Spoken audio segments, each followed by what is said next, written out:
Halo guys, menai बेसेबांबा गुवार फुख्रि मथा मथि 10 बिगासो जागोन आरोखि 10 बिगानि बारनोबो हागौ।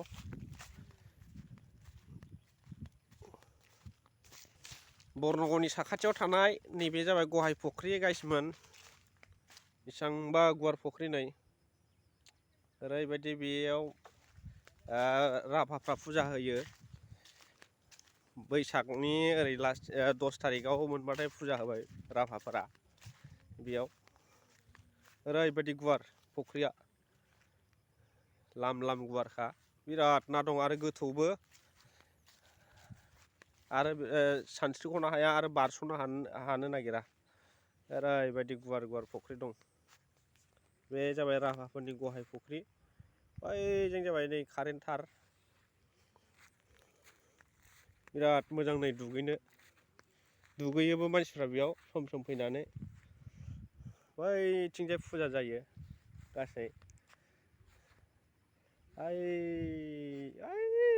सिम मोनहास'आ मथा मथि बेसेबांबा गुवार रोमै रोमै रोमै रोमै रोमै रोमै नुहुरखायो गाइसमोन। नोंथांमोनाथ' बेबायदि फुख्रि नुफेराखैदां, नुवाखैबा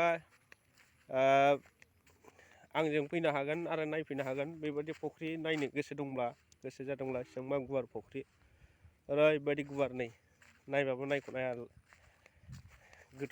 गोथौबो गोथौ आरो गुवारबो गुवार आरो राननोबो रोङा।